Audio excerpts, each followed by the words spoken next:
জুমার দিন গোপন একটি সময় গোপন একটি দোয়া আজকে আপনাকে শেখাই। এটা করলে আপনার যে কোনো দোয়া কবুল হতে আল্লাহ রাব্বুল আলামিনের মদদ সরাসরি চলে আসবে এবং আল্লাহ খুব ইজিলি আপনার দোয়া কবুল করবে। এটা কিন্তু খুব মারাত্মক বিষয়। আল্লাহর হাবিব সাল্লাল্লাহু আলাইহি ওয়াসাল্লাম নিজে হাদিসের আলোকে এই জিনিসটা প্রেসক্রাইব করে গিয়েছেন এবং ওলামায়ে একরাম জুমার দিনে যে আপনি দোয়া করেন এই ক্ষেত্রে এই পদ্ধতিটা মানার জন্য বেশিরভাগ ওলামায়ে একরাম সাজেস্ট করে থাকে। এটা আপনি খুসুসি আমল বা গোপন আমল হিসেবে নিজের মধ্যে রাখতে পারেন। আল্লাহর হাবিব সাল্লাল্লাহু আলাইহি ওয়াসাল্লাম নিজে জানিয়েছেন যে জুমার দিনে এমন একটি সময় আছে যেই সময় বান্দা যদি দোয়া করে, দোয়া করার সাথে সাথে আল্লাহ রাব্বুল আলামিন বান্দার দোয়া কবুল করে নেয়।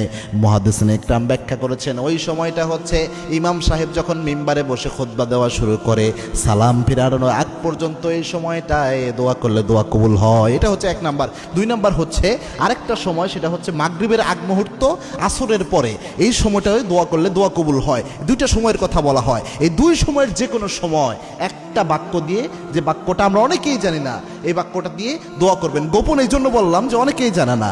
আল্লাহর হাবিব সাল্লাল্লাহু আলাইহি সাল্লামের পাশে একবার এক লোক বসে দোয়া করছিল, আল্লাহর কাছে একটার পর একটা চাইছিল। পাশে আনাস রাদিয়াল্লাহু তাআলা ছিলেন। আনাস রাদিয়াল্লাহু তাআলা হাদিস বর্ণনা করেছেন, আল্লাহর হাবিব সাল্লাল্লাহু আলাইহি সাল্লাম আনাস রাদিয়াল্লাহু তাআলাকে ডাক দিয়ে বললেন, আনাস, এই যে এই ব্যক্তি দোয়া করছে, আল্লাহর কাছে চাইছে, এই ব্যক্তির কোনো চাওয়া আল্লাহ খালি হাতে ফেরত দেবে না। কেননা এই ব্যক্তি যখন আল্লাহর কাছে দোয়া করেছে এমন একটি বাক্য দিয়ে দোয়া করেছে যে এই বাক্য দিয়ে দোয়া করলে আল্লাহ খালি হাতে ফেরত দেয় না। ওই ব্যক্তি দোয়ার সময় পড়েছিল ইয়া হাইয়ুন ইয়া কাইয়ুম ইয়া জাল জালালি ওয়াল ইকরাম। এই বাক্যটা দিয়ে দোয়া করার কারণে আল্লাহর হাবিব সাল্লাল্লাহু আলাইহি ওয়াসাল্লাম জানিয়েছেন এটা ইসমে আজমও বলা হয়। ইসমে আজম আল্লাযী দুইয়া বিহি আজাবা।